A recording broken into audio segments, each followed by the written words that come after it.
Previously on All Things Unexplained. Oh man, we're gonna have to start telling some crazy stories about men because as of right now, the ladies are seeming a little bit on the insane side. It is what it is. Oh, crazy about men. We're not all like that. And women live longer. How does this happen? I don't understand. We just claim to be younger than we are, or older than we are, I suppose. Oh, that's it. That is the answer.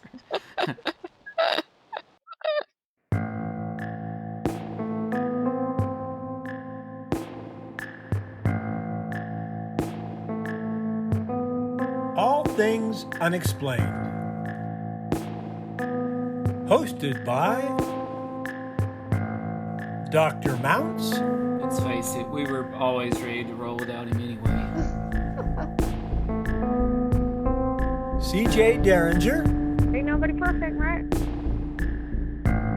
And Smitty Neebs. I've never planned out hardly anything my whole life. I just free ball. Featuring Cajun Man. I'm just old nobody, somebody looking for somebody.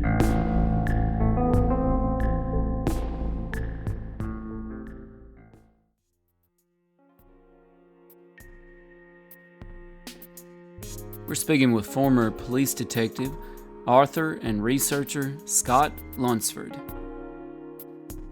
I had a gentleman that I had to babysit who claimed that he was possessed. And I sat in the hospital with him for about 2 hours waiting for him to be processed for a mental commitment. And he would pop in and out of different voices and different types of personalities. And he would try to say things that he thought his demon knowledge came from horror movies. It didn't come from the real thing. And demonology was kind of a kick of mine for a while, and I read a lot of the old books on it, and it's very interesting in some of the stories that go along with the demon lore. And he tried his best to convince me that he was demon possessed, and I got into an argument with him over various things. He told me his name was Legion, and I to him, if you're referring to the guy in the Bible, he wasn't saying that was his name. He was saying there were many of him, and he got real good about that. And then he thought for a while, and he'd pop up with something else, and I'd shoot that down. And he wasn't crazy. He was just trying his best to avoid going to jail by going to the psychiatric facility. So, and the doctor saw right. See ya. Okay, great. So now we've got women that are killing bunnies and pouring blood on themselves, and others that are pretending to be much younger and going through the system. And this guy is quoting horror movies. Oh boy, yes. What a terrible I think human. the moral, actually, I think the moral of the story is it's not really guys' fault. I mean, if they're possessed by a demon, it's it not. just happened. Is it really their fault? You But walking along, and all of a sudden, boom, there it is. We weren't. I feel like I would have had to call We his weren't bluff. the first one to eat of the tree of knowledge of good and evil. We weren't the first one. See, okay? I feel like We were just if I'd have been on the case, I would have had to call his bluff and got me a priest in there. So totally exorcist style, a priest and some holy water, and just see what the scene turned into there. That would have been fun. That I don't know, but that sounds kind of like that goes against police ethics, but I'm not real sure. Well, I just wanted to have a conversation with him. He was a real demon, and totally disappointing. Yeah. So, Oh, shucks. I can tell you've got some interesting things behind you in the screen here that I've been sort of staring at this I just evening. noticed. For those Wow. that cannot see, we've got some skulls and some scary pictures and tons of multiple yes. skulls back there. Explain yourself. That's Thomas. What's scary is I haven't even noticed that. What kind of detective would I be? Thomas. This is Henry. Henry came from Haiti. I picked Henry up in Haiti, and I was there visiting for a while, and I got to meet some very interesting people, and they told me some really great stories, and gave me Harry here, and William came from Jamaica, hand carved, and I got some good stories from Jamaica. But There's more. Thomas is actually a model. He's not a real skull. He's plastic, and he would sit on my desk in the investigation unit, and I would look at him and say, "Do you believe this guy?" And I would answer and for him and say, "Oh well, dude, you're gonna have to come up with a better story because Thomas doesn't believe you either." No, that's. Oh man! But that's exactly the good cop, bad cop routine, exactly. With the skull. Like I said, the most shocking part of this to me is this whole conversation. There have been literally skulls in the background. I have not noticed that. But what's the picture behind you? That's an advertisement for my No, that's an advertisement for my podcast.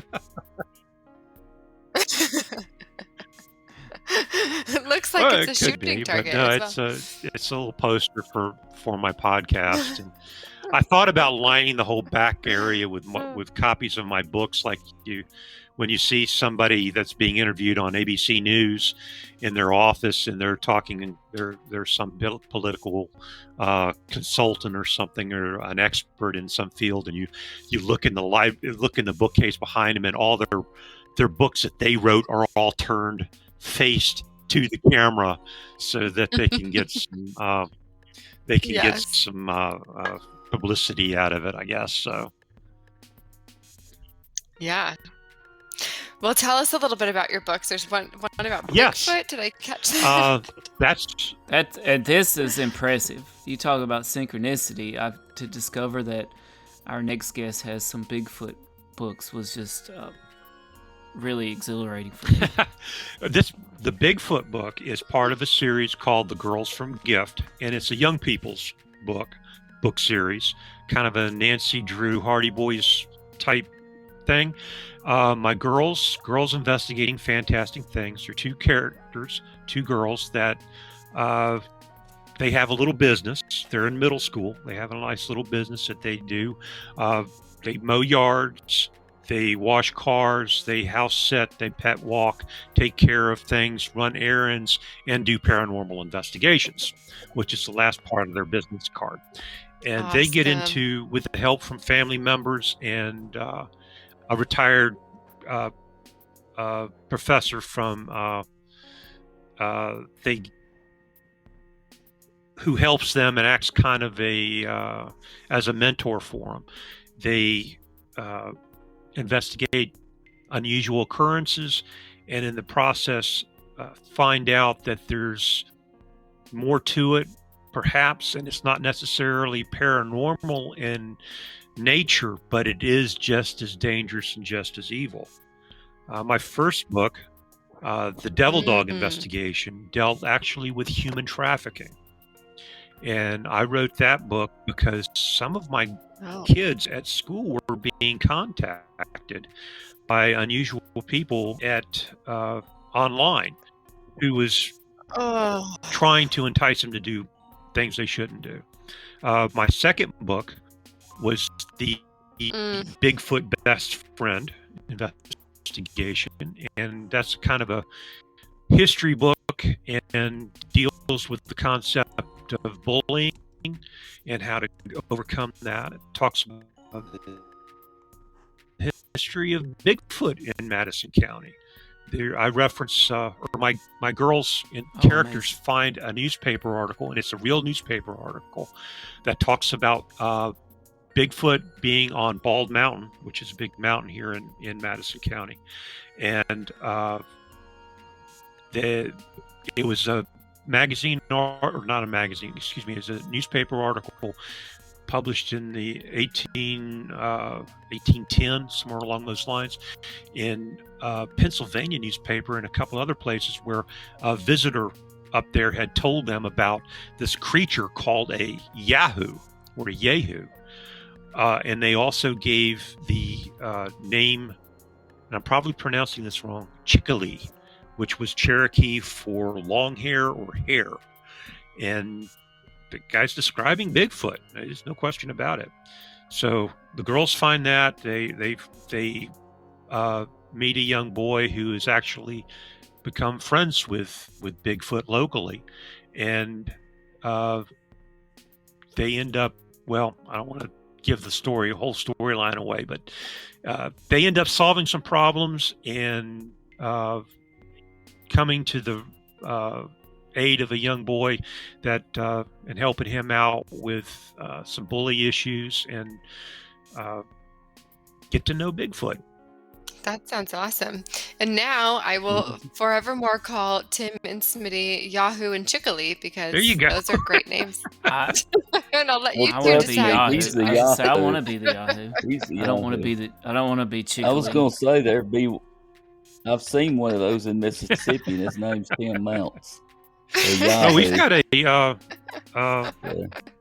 there's a lot of good history about the Bigfoot type creature in the area, and a friend of mine with the Asheville Cryptoid Society, he goes out and looks for them all the time, and the kids love it when I talk him into coming to the elementary school, and he brings his cast that he has of some footprints, and he tells them some stories. That's and cool. The kids really get a kick out of it and really enjoy it. And it's good to there is more to this world, Horatio, than what we know. So that's what I try to impart to the kids. And my third book deals with the extraterrestrial situation, the blue alien and the alien abduction. And I actually use some history from Kentucky with that.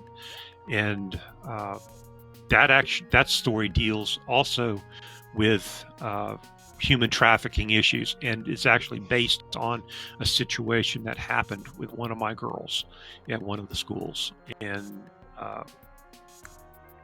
we had a happy ending with that, but it could have been very, very bad. And with her grandmother's permission, we kind of took her story and changed it around a little bit and used it as a teaching tool, hopefully, so that other people can't be fooled. This podcast is made possible by listeners like you.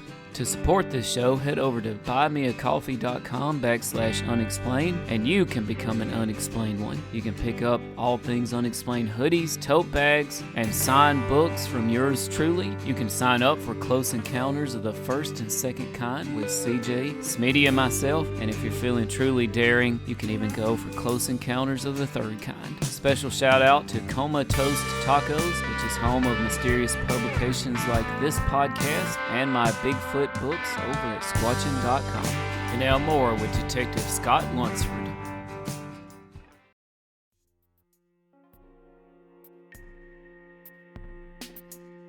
So you mentioned that these are Yes. books for younger readers. Are they scary at all? I mean, what kind of young reader are we talking about? 4th, 5th, and 6th grade, that level. And they're actually pre-read. The first book I did. My first book, my two main characters, Kaylee and Ailey, the girls at the school, they read my story, they read the book, and they came back and told me that no, it's not going to fly. Your characters are too nice. And I had to go back and rewrite a little bit, make them a little more mischievous and a little more It's a sad reality. Yes, I had to add reality. They told me I was thinking from a grandfather perspective. If I wasn't thinking of the characters from a real life perspective, and they were right. And I took the advice, and it worked. So my girls in the series are very they're empowered. They don't take no for an answer. They're polite. They're caring, but you don't mess with them. One of the girls is a black belt in Taekwondo, and if she has to, she has been known to kick some tail if she needs to. Nice. So, yep. Nice. Scott, is there a website people wanna be can her go man. and check out all your books and Yes, you can go podcasts? to scottlunsfordauthor.com or felonfile.com. At felonfile.com, well, at all of them, you can pick up the links to the podcast as well as links to the books that are they are on Amazon. And this is my adult book, the Cop and Coin book. Trying to get it focused. This one cool. is an adult murder mystery, and I've been able to link up a lot of history from North Carolina, and by adding little pieces of fiction, I have connected all the way from Judas Iscariot to Napoleon to Houdini to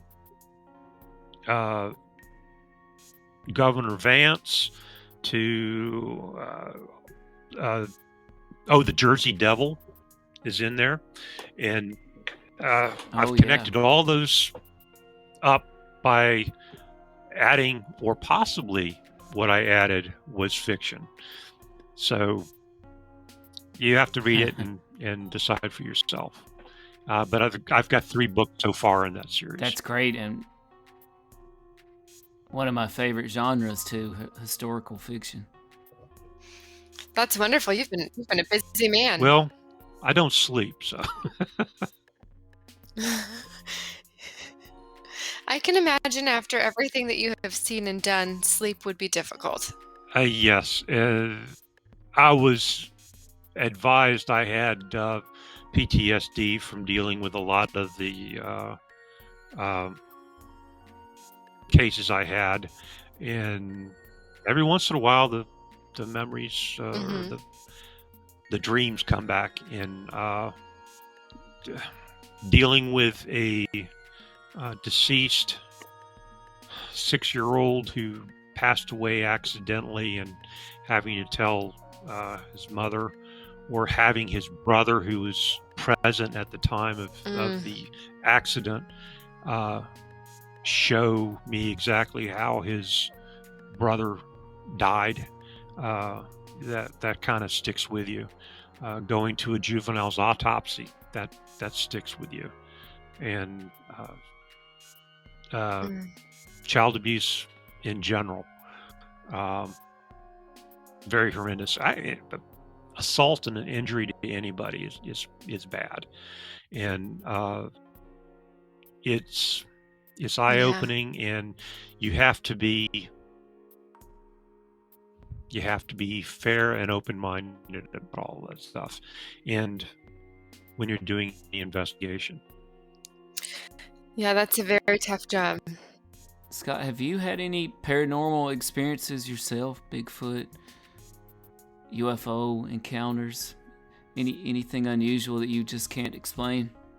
I was on patrol checking out, and I'm going to cover 2 things here. We were having problems at a cemetery, a different cemetery on Beaver Dam Road, and kids were up there, people were up there parking and vandalizing tombstones and this and the other. So it became part of my regular midnight patrol to go up there and go around and check on things. And I was up there doing that, and checked a mausoleum to make sure that nobody had done any vandalism to it. Was walking back to my car and looked back over the mountain, and this ball of yellow and red lights rose up over the mountain, over the tree line, and stayed there for just a brief second, and then moved over like a submarine. It just kind of disappeared behind the tree line. And I actually used that in my girls' book where they're looking for UFOs. That story, a variation of that. And I thought, well, that's weird. And I called my dispatcher and asked that if the medical air ambulance had possibly been flying, and I thought maybe it had gone down, and maybe it was auto gyrating down, having problems or something. And I had it marked exactly where it went down, and they checked with the airport and they checked with the hospital, and there was nothing in the air at that time over that. It was not fireworks. It was not. There was no helicopter sound. I don't know what it was. But, the thing that struck me most about that particular case, this was before we had the 800 megahertz radios. We operated on a regular FM radio system. And I called my dispatcher on the radio and told her on a side channel what I had seen and said, can you check and see, make sure we don't have an aircrafting problem. And before I got out of the cemetery, made my rounds all the way through it, and got back down to the main road, there was a traffic jam, and this is 2 or 3 o'clock in the morning, of people down there on Beaver Dam Road, parked beside the road with binoculars looking. They had heard it on the scanner late at night. They were up at 2 o'clock in the morning listening to the police scanner. Reminds me, I need to turn mine on. They have a couple up here. This is the place Tim, was crowded, for sure. and I got flagged down. People wanting to know, where did you see it go down? Where did you see blah blah blah? And that's amazing. And nobody gave me a hard time about it, but especially those guys, because they heard it. They wanted to come see possibly if they could see something. But it always struck me that they just naturally assumed that there was something there, and they wanted to come see it too. And a whole bunch of them did. A bunch of cars were down there. The traffic was nuts for 3 o'clock, 3 o'clock in the morning on Beaver Dam Road. So that was interesting. And another case, or another situation. We have a hotel downtown, the Battery Park Hotel. There was a homicide that occurred in that particular hotel back in the 20s. And there's been a couple of suicides off of the hotel. And it's very tall. And we would get calls sometimes at 3 o'clock in the morning from people that were hanging out downtown. And they saw and swore up and down that they saw somebody jump from the roof of the building and hit the ground. And I'd get out there and talk to them. And some of them, yes, some of them were intoxicated, but some of them weren't. And they swore up and down that they saw a body fall. And we'd go and look, there would be nothing there. And this would have happened at the Jackson. Yes, multiple times. Did that happen multiple times? And which building was this? The Battery Park Hotel. My gosh. Well, note to self. Yeah, do it's not apartments now. It's apartments don't stay right at the now. Battery So, Park. another place the same thing would be the Jackson building downtown next to the police station. And supposedly a gentleman during the start of the Depression leaped from the top roof of the building there and landed in front of the building and killed himself there. And the city, in their wisdom, not knowing exactly where supposedly it happened, they built a really nice round circle monument in the bricks there. It almost like a target. And one of the old guys that had up there told me that's he remembered it happening, and that's where the guy landed, was where the city put that target, that circle in bricks. He thought that was hilarious. That's just asking for poltergeist activity right there. Well, you talk to anybody. There's a fantastic sub shop and restaurant basement there of the Jackson building. If you get the chance, go by, get you something to eat. Great food. And they will tell you unusual things that have happened there and things that they have seen. Looked up and seen somebody at the counter and then looked away and then looked back up, and that nobody in the room at all that looks like the person that they saw, and nobody left at that time period, and nobody saw it, or maybe another person saw it and they don't know where that person is either. There's all kinds of unusual occurrences along those lines in Asheville. There's a bunch of haunted stuff out there. Was the person in the sub shop always looked like the same person they see, or is it someone different? There's like 2 or 3 of them from what they've told me. I've not seen it, but what they've told me, there was 2 or 3 individuals that they see on a fairly regular basis.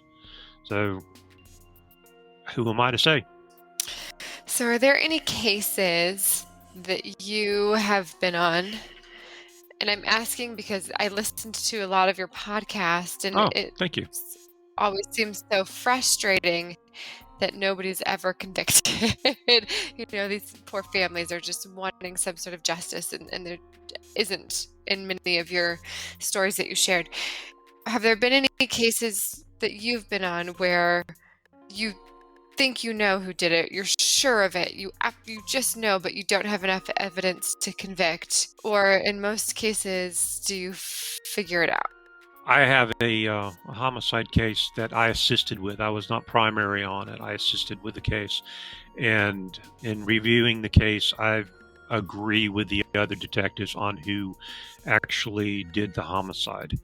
And there's not enough evidence to bring a criminal charge that would hold up in court and be a conviction. And we don't want to file charges unless a law enforcement officer's job is to find probable cause that a crime occurred and to present that probable cause to a judge or a magistrate who will issue a warrant. It's the district attorney's job to prosecute that. But by the same token, we have to give the district attorney enough evidence, enough ammunition in order to get a conviction. And sometimes at a case, even after we've developed probable cause that somebody did it, the detectives, and not just me, but detectives will continue digging before the case actually goes to trial, looking for more information and more clues or more evidence that something occurred or that our guy did it. I can think of another case where I'm sure that this guy did it, but there's not enough. The district attorney's office was not comfortable enough to bring charges in a first-degree burglary and sexual assault case, and we that's still an open case, and unfortunately the victim in that case has passed away. But by the same token, I was absolutely positively sure I had found the defendant or the suspect in another first-degree burglary and sexual assault. Developed a suspect in a composite made of the suspect.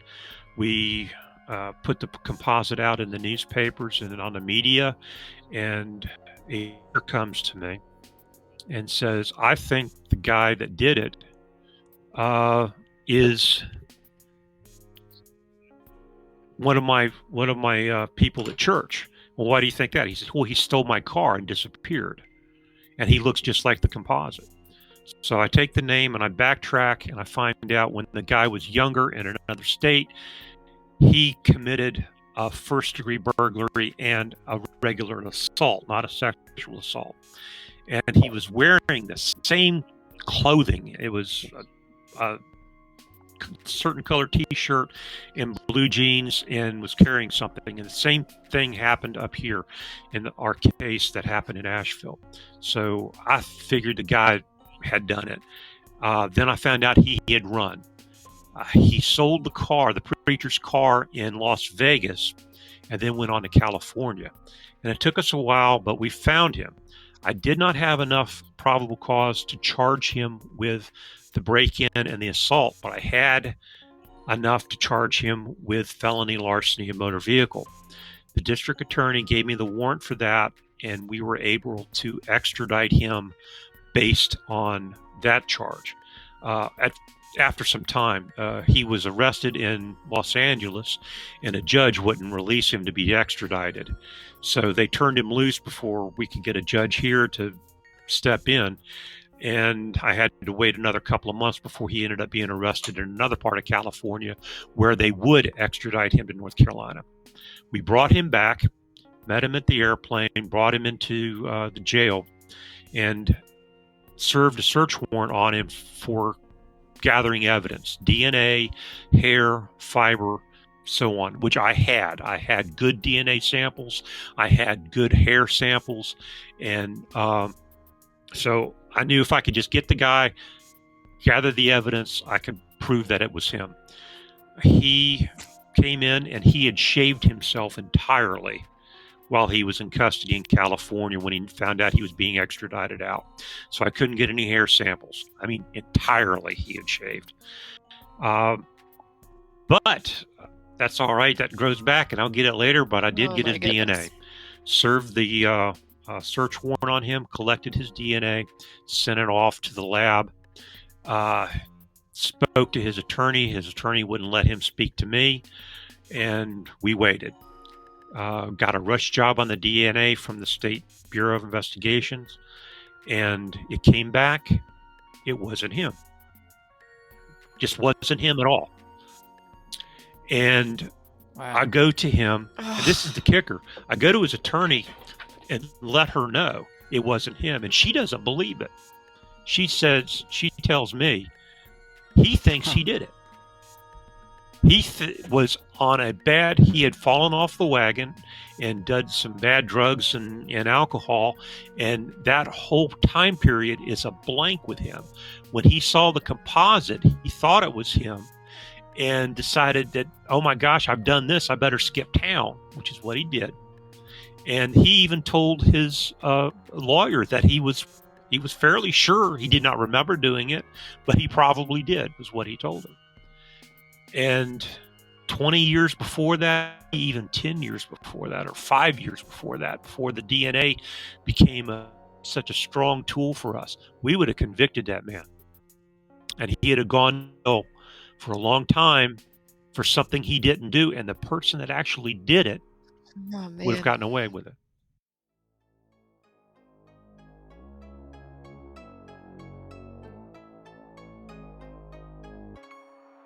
That's sold me on DNA. Wow. Yeah, and actually, your listener George there, what case are you the most proud of solving? You can't say I solved that case, but I'm proud of the fact that I did not charge the wrong person. I'm very proud of the fact that he was able to he didn't go to jail for something he didn't do, and I was able to prove that he was innocent, even though I was ready. As far as he was concerned, he was Jeffrey McDonald. He had done it at that time period. There were just too many similarities, and like I said, he thought he had done it as well. So he's now a preacher. He's now a preacher, and I run into him every once in a while. No. He's a good guy. Oh, man. So here's a question for you. I'm certain that you guys have gut instincts that you're probably not supposed to follow. And instead, you're supposed to follow protocol. But certainly, we all have a gut instinct. When we see something, we hear something, we have a natural reaction of, gosh, I really think that this person did it, or this is what happened. How often would you say your gut instinct ended up being right after putting all of the evidence together? Oh, 100% of the time. I'm just that good. No, not really.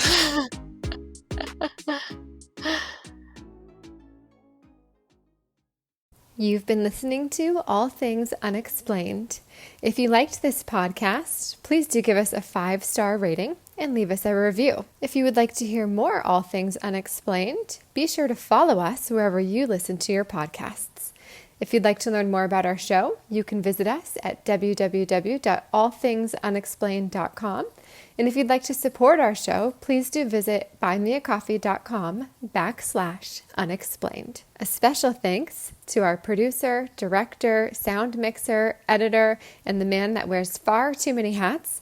No, seriously, he has a lot of hats, Dr. Tim Mounts. Without you, we couldn't keep the lights on. Thanks for listening to All Things Unexplained. To be continued.